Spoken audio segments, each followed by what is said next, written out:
So just to start off, this talk is really about how the signals within your body help you to adapt and how cells communicate. That's where my research and my laboratory focuses. And that's the kind of topic I wanted to share with you today. So let's start off, first of all, with a little poll. I'm going to put up a poll for everyone, and I want you to go to your screens and answer this question. Do you think it's important for plants and animals to be able to adapt to their environment? Just give it a few seconds while people answer. Looks like we have almost a lopsided poll here. Okay. And this is how you all reacted. So everybody thinks it is important. And of course it's important, otherwise I wouldn't be asking the question, right? And this is a really important thing, not only for plants and animals, but for cells also. And that's what we're going to talk about. Now, let's have a bit of discussion. So if you can raise your hands, and Rebecca will call on you to let you speak. But can you think of some examples of how plants and animals adapt to their environment? Maybe even in your local area or around the world? Can people put up their hands and maybe they can share? It looks like your hand's up. Did you want to unmute and share? Yeah, an example of animals adapting is like the coyote. They can eat lots of different types of food, and they can hunt, and they can steal food, which is really helpful for living in lots of different types of conditions. That's right. That's excellent. That's excellent. Anybody else want to share? I see your hand's up. If you want to unmute. If they stay there for a long time, they'll get used to it. That's true.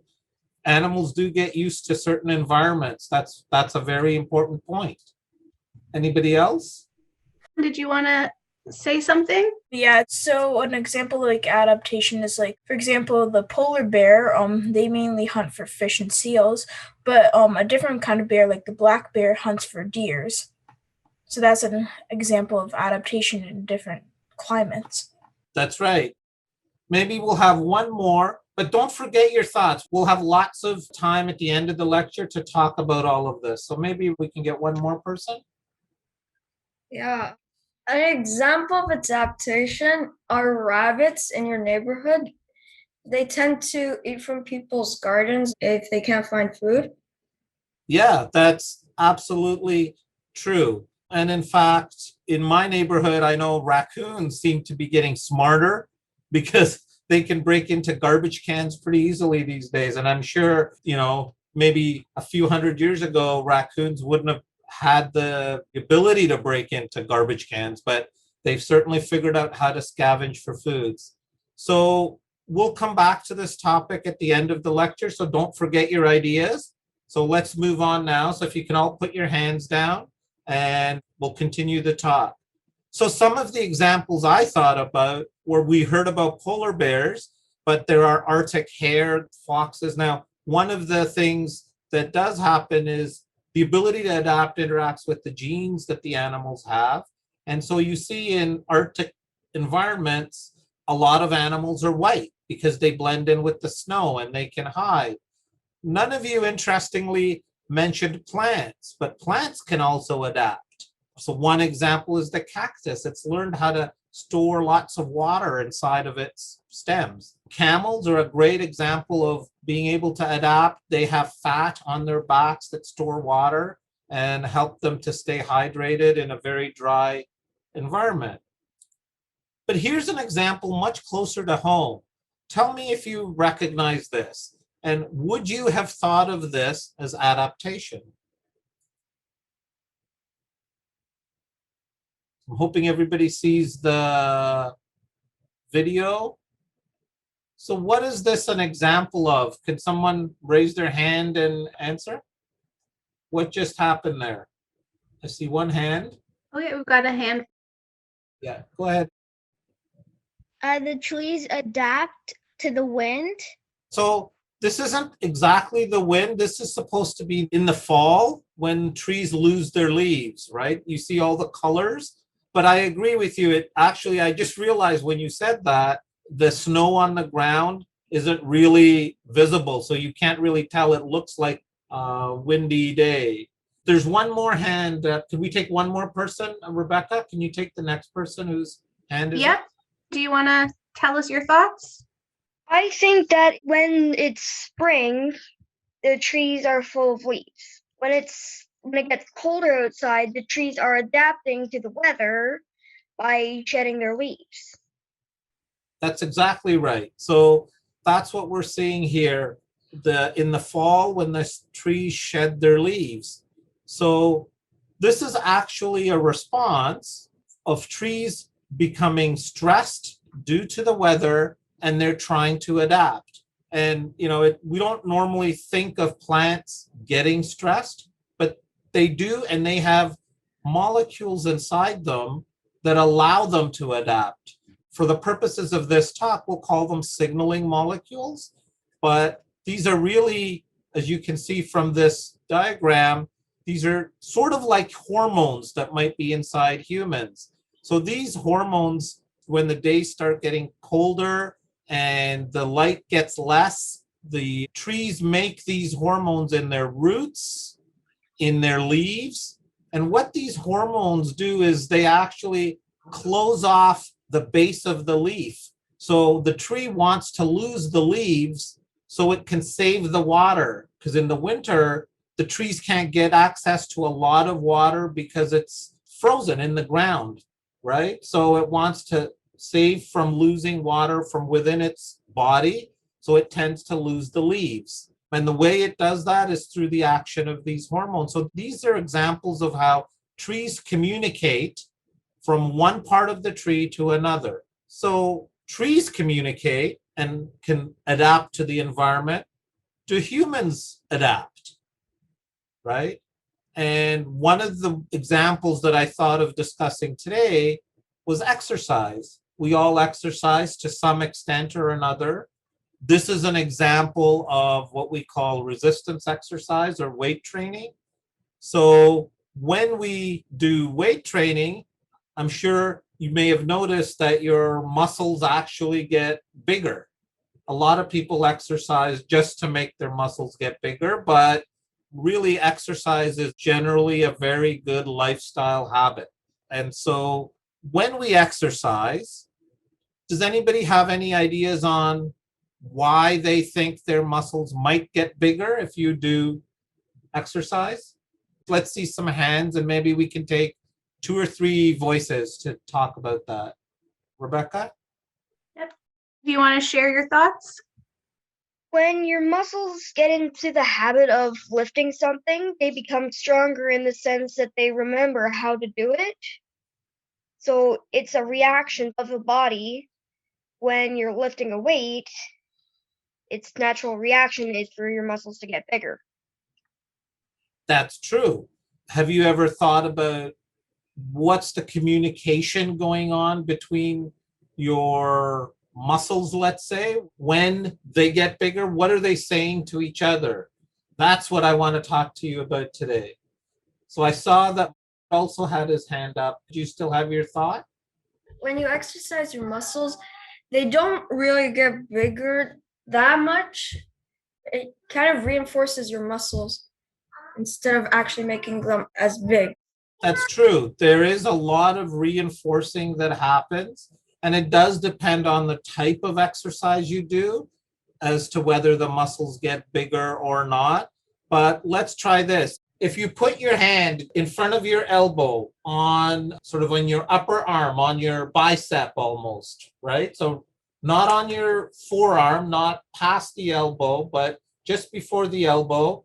And then if you contract your arm back and forth like this, you should be able to feel your muscles expanding and contracting, right?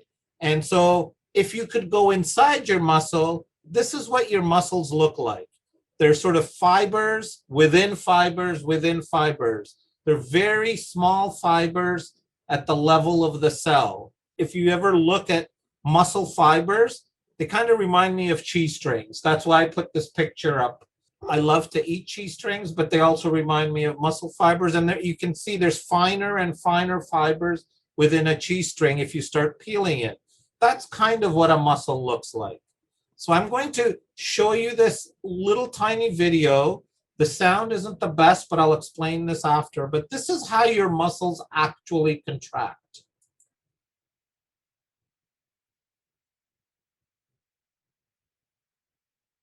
Myosin crosslinking occurs by a myosin head comprised of multiple proteins capable of conformational and positional changes. The myosin heads bind actin binding sites and undergo a conformational rearrangement in their proteins. The conformational rearrangement rotates the position of the head and pulls the actin along the myosin. In the next scene, so there were a lot of big words there that you don't have to worry about. But what I wanted you to see is I hope you all saw how those little molecules, actin as they're called, and the myosin, how it was clamping, moving. There's a grab and release function that takes a lot of communication. The cell has to talk to all the parts of itself to make those things happen. And there are a lot of molecules involved in that whole process. So not only does the cell talk to itself, but the cells have to talk to other cells. And when it comes to muscle function, the muscle working, what we see is when the muscle stretches and contracts again, over and over and over, you can get very small, tiny breaks in the muscle. It's small areas of damage, right? You don't normally feel that, but they're very small at the level of the cell. And when that happens, the muscle actually screams help. It sends out molecules to cells that are sitting nearby. Those cells are not part of the muscle, but they're helper cells, and they're called satellite cells. These cells actually move over to the area where there's damage, and they help to repair that damage. And when that happens over and over, your muscles can actually get bigger. And this happens more when you do weightlifting or resistance training, as it's called, and less when you do long distance running and endurance activities. But these cells come over, they fuse with the muscle fiber, they come together, and then we get back to a nice repaired muscle. So this is a process that requires the cells to communicate with other cells that are nearby. But cells not only talk to each other, but as I told you before, there's a lot of communication within the cell. And it has to tell different parts of the cell itself how to do certain things. So I showed you about the muscle fiber contracting. Here's an interesting example. So these are muscle cells that are grown in my laboratory. And I'm going to show you how muscle cells divide in a little dish that we grow the cells on, right? So I want you to keep your eye on this cell that I'm pointing to, and let's see what happens to this guy. This is in real time. We filmed this using time-lapse photography over about 16 hours. Watch this guy. You watch him sort of start to collapse. The cell looks like it's getting darker. It almost collapses into a ball, and then it splits. And that's one cell becoming two cells, right? You'll learn about all of this probably when you get to grade 10 and 11. You'll learn about how cells divide, but just that process takes a lot of communication. So what is the language the muscle cells use? What is the language that any cell uses? So we have a whole bunch of molecules here. And what I've thrown out for you is some examples. So we have small things like atoms, like calcium. You may have heard from your family that calcium is important for building bones, but calcium is also a really important way cells communicate with each other. And another group of molecules is we have a bunch of small molecules like this molecule that's called cyclic AMP. And again, you don't have to remember these names, but this is to show you we have small molecules, we have these intermediate molecules. These molecules are involved in a lot of functions like releasing hormones from cells. It's important in the way cells produce energy and muscle contraction and the growth of the cells. And then we have bigger molecules that we call hormones. Hormones are usually used for one part of the body to communicate with another part of the body. Not always, but most of the time that is the case. So this slide is just showing you there's a lot of words in the language of the cells. Just like we have a lot of words that we can use, the cells have a lot of ways in which they can communicate with each other. And I wanted to give you an idea of how scientists study all of this. It seems very confusing because of all the words, all the things that are happening, how scientists might actually understand the language of the cells. Well, the way we follow this is we grow cells on these little dishes, right? We grow lots of cells, and then we have to guess. We have to guess at what kinds of molecules might be involved in certain functions. So for example, if cells are dividing and we want to understand what molecules are involved in communicating the division process in terms of helping cells to divide, we try to block those molecules. But it's a guess. And that's why research sometimes takes a lot of time. We make a best guess, and sometimes nothing happens. So it feels like a failure, but we learn a lot from those failures. So it's really important to understand that in science, there's failures and successes, and we learn from both, actually. And so what we do is we guess, and then we look at whether the cells are happy or they're sad by looking at certain genes and proteins that are in those cells. And we know what kind of genes and proteins, we know what a happy cell looks like. We know what a stress cell looks like. And we look for patterns of these things within the cell by guessing at what molecules, and sometimes we're able to stop one molecule from working, and we look at what happens in the cells. So that's how we do research in this area. So I'm going to show you now, we've been talking about cells, but there are a lot of parts to a cell. And if you Google what a cell looks like, you'll see a lot of fancy names, but I'm going to have you focus on two things that we study in our lab. I'm going to have you focus on this thing that's called the mitochondria, and I'm going to have you focus on this thing that's called the nucleus. The mitochondria is like the power plant of the cell. It makes a molecule that you'll learn about in probably grade 10 and 11 called ATP. This is essentially like money for the cell. It's energy, and the cell sends ATP to wherever it needs energy. That's where ATP goes. ATP is like actually gasoline for a car.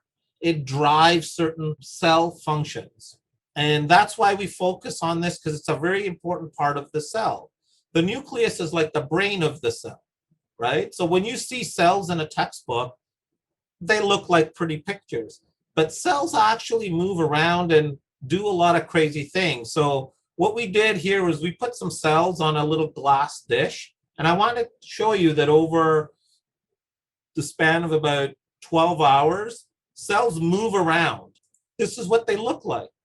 These are cells just randomly moving around on a glass dish, right? Cells don't sit still,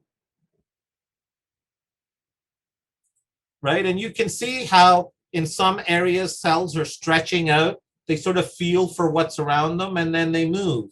And this is very normal. This happens even in your body.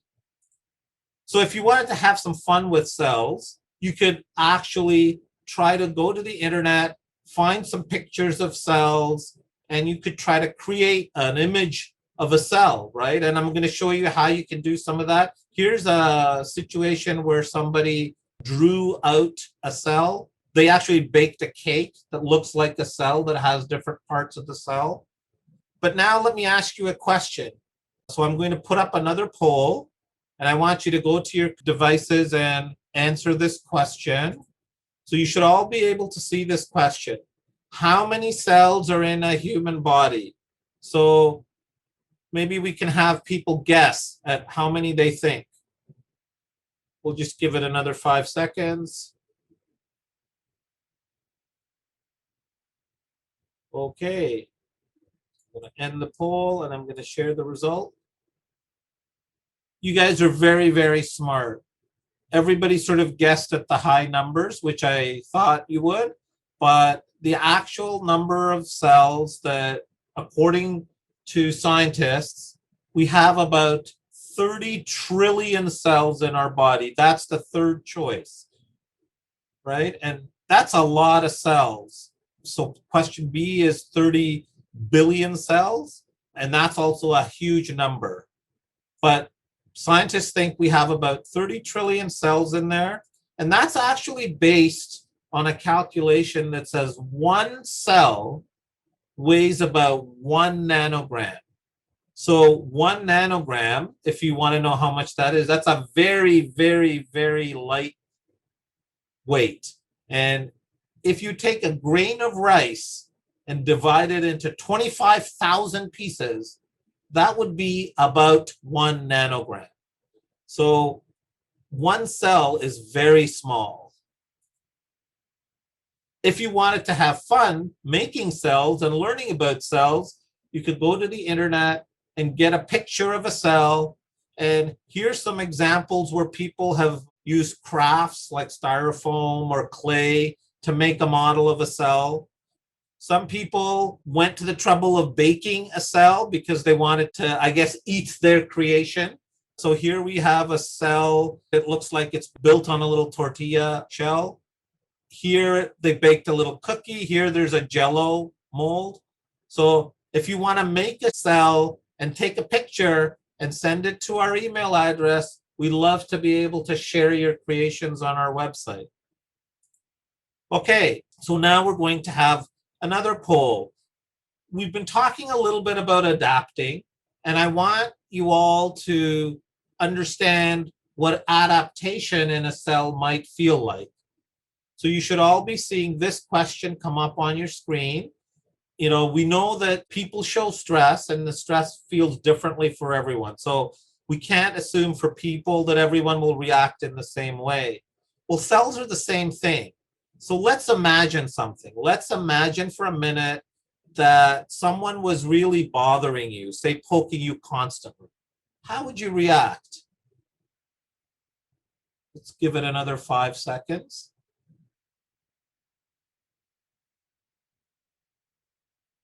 Now for this question, you can actually pick more than one, but that's okay. I think we'll stop there. So now I'm going to share the results with you, and we can say most people would walk away. And I think that's very smart. But for cells also, in some cases, they walk away. In a lot of cases, they call for help. And that call for help results in the release of a lot of different molecules. And even if they walk away, sometimes cells will, and I'll explain to you later in a couple of slides how they walk away, but that also requires cells communicating within themselves to say, walk away. And so these processes are very important for cells. So when they become stressed, and they usually react to a lot of different things. They can react to certain things in your food. They can react to chemicals in the environment. They can react to hormones and drugs. They can react to bacteria in foreign invaders in your body. But cells have a couple of decisions to make. They can either die, which they sometimes do. And in fact, what scientists say is almost 10 billion cells in your body die every day. That's a lot of cells that die every day. Now, if cells weren't remade, you'd end up losing weight probably. But what happens is cells die and they're remade. But some of the cells that die because they're stressed. The other thing that can happen when cells get stressed is they can choose to adapt and continue to grow. So the goal for cells is to get to a happy place, and that's what I'm showing here.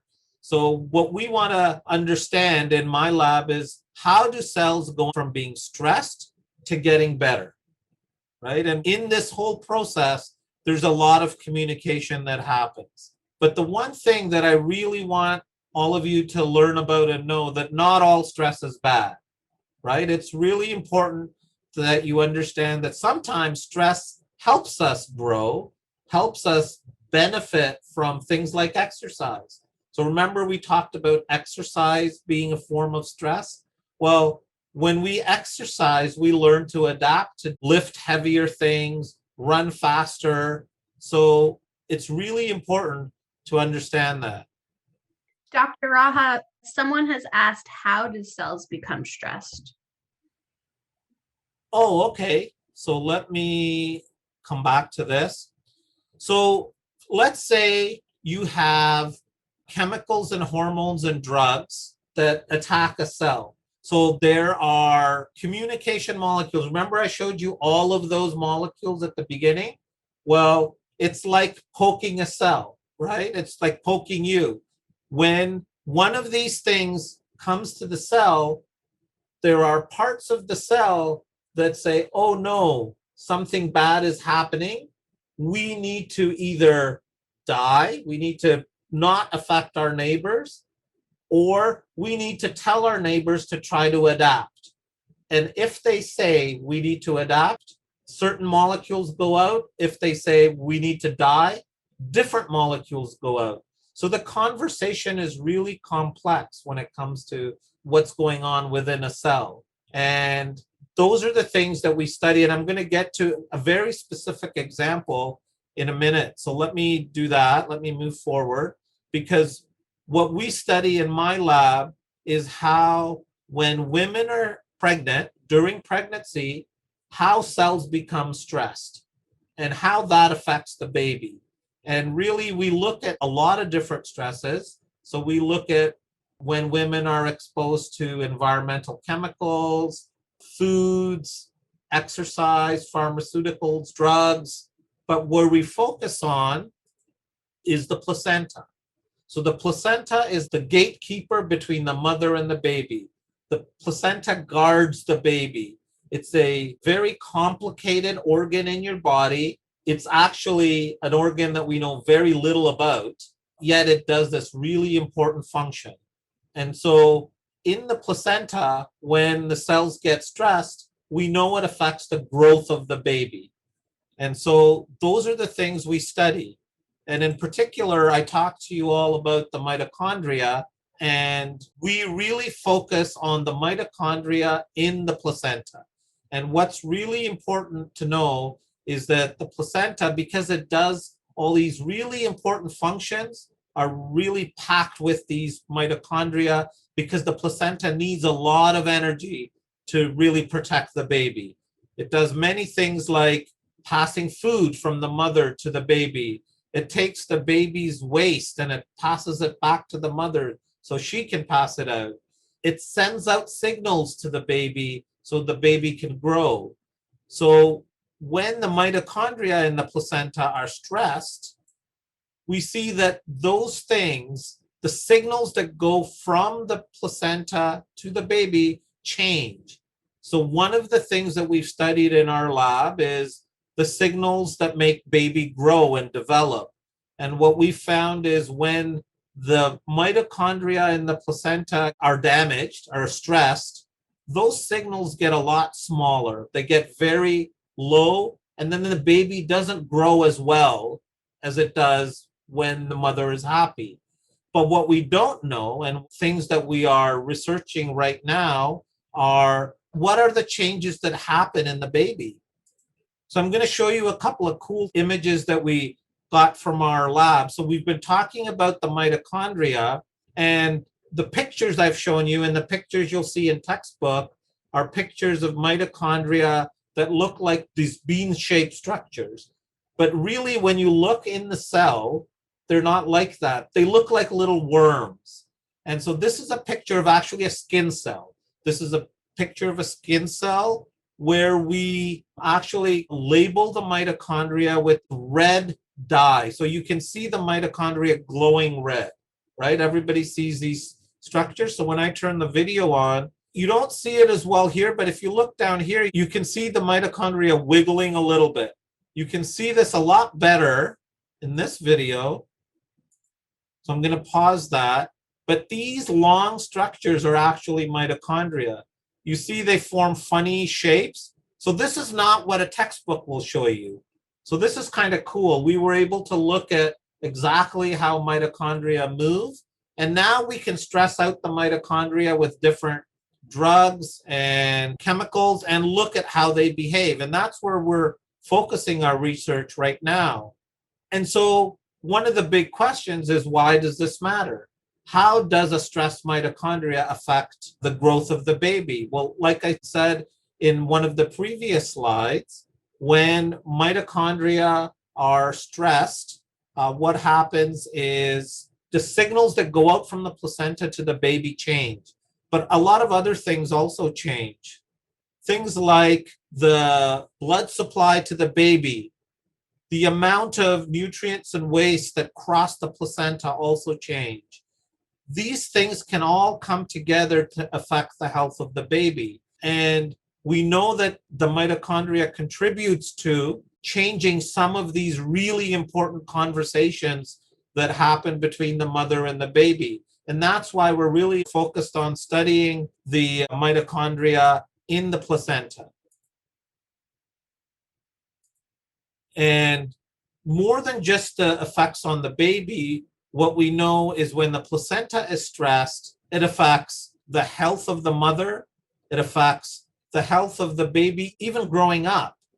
We know that if the placenta is stressed, then it changes the signals that go out to the baby, and these things can actually affect the baby's DNA, so that the risk of disease as you get older, that could change. One of the areas we focus on is whether the way your metabolism, so how you process your foods when you grow up, how does that change? And we do find that when babies experience stress in the womb, their risk of things like heart disease and diabetes also change as they get older.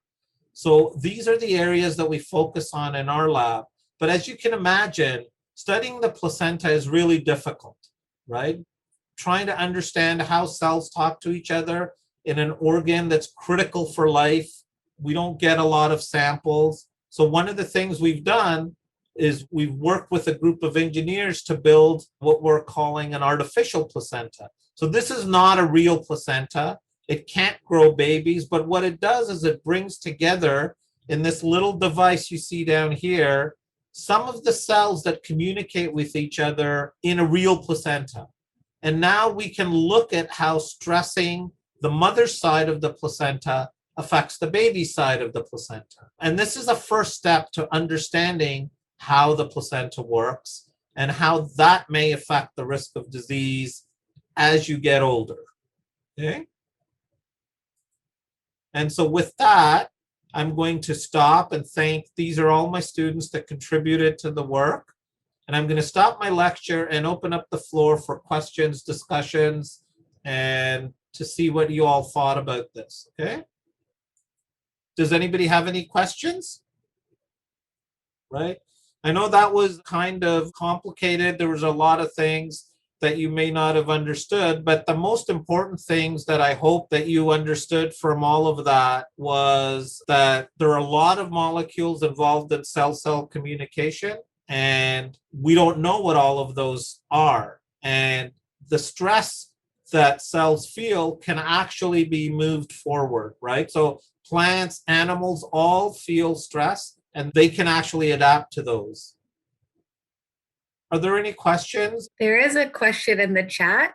Would Yeah. we feel it if our cells broke? That's a great question. If a lot of cells broke and stopped working, you would definitely feel it, right? So, for example, when you break a bone, right? Bone cells actually break. You certainly feel that. right? And I think your cells can actually, if you have a very, very small break, your cells can fix themselves in the case of a bone. But if you have a bigger break, you have to go to the doctor, and the doctor will help you to fix those bones. I see another question. How do cells die? That's another great question.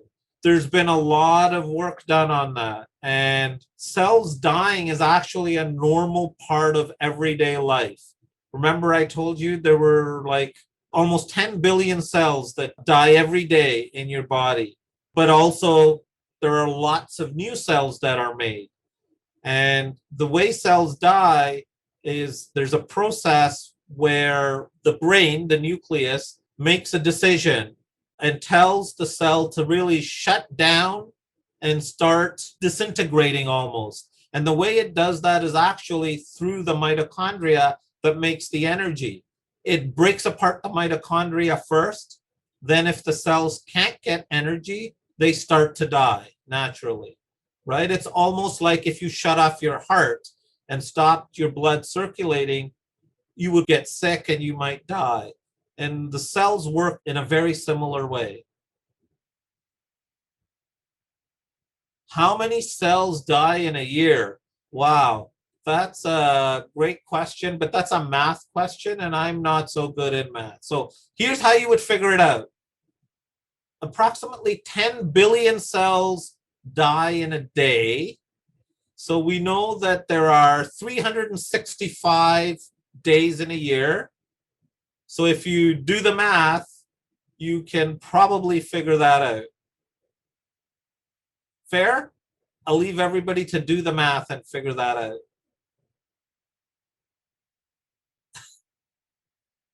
There you go. 3.65 trillion. There was another question. Yes, if a cell die, will a new cell grow? That's a great question. And the short answer is yes. If you're young and healthy, as cells die, those cells get replaced. But they don't always look exactly the same. As you get older, fewer cells get replaced, right? So we know that after you pass about age 25, I think, 25, 30, you actually start losing muscle cells, right? And that's why people say you have to keep up a healthy, active lifestyle, because the exercise helps tell your body that you need those muscle cells. So your body keeps making more muscle cells. Oh, okay, there's a question. I would like to know more about cells in your eyes. Wow. I don't know a lot about cells in your eyes, but what I do know is that you have very specialized cells in your eyes that detect light. And those cells also die and get replaced. And part of the reason why, as you get older, your vision starts to deteriorate is that that process of replacing new cells might not be happening as well as it does when you're younger. I know that, now I have trouble reading really small writing, and my kids have no trouble at all reading small writing. And that's because the cells in your eyes just get tired. Replacing them becomes slower. And some of the reasons why it's important to look after your cells. Someone has asked if cells have brains. Yes. So we usually call the nucleus, if you go to a picture of the cell and you see within a cell, one of the major parts is the nucleus. The nucleus contains your DNA. It contains all the instructions that the cell needs to grow and survive. And we usually call that the brain of the cell. But it's a little bit different from the way you might imagine our human brains, because that nucleus, while it has the instructions, it doesn't really do anything unless it receives instructions from other parts of the cell. So there's a lot of communication that needs to happen to the brain of the cell, if you will. the nucleus, in order for the brain to have impact on the function of the cell. So it's like a bag of valuable information, more like that than a brain. I think we have time for one more question, if there are any final questions out there. Okay, I think you've answered everyone's questions, Dr. Raha. On behalf of everyone, I just want to thank you so much for your presentation. That was so enjoyable and interesting. If you want to give Dr. Raha a clapping reaction or a thumbs up, you can. Thank you everyone so much for joining us today. Our next lecture will be a month from today on March 27th. So we hope to see you then.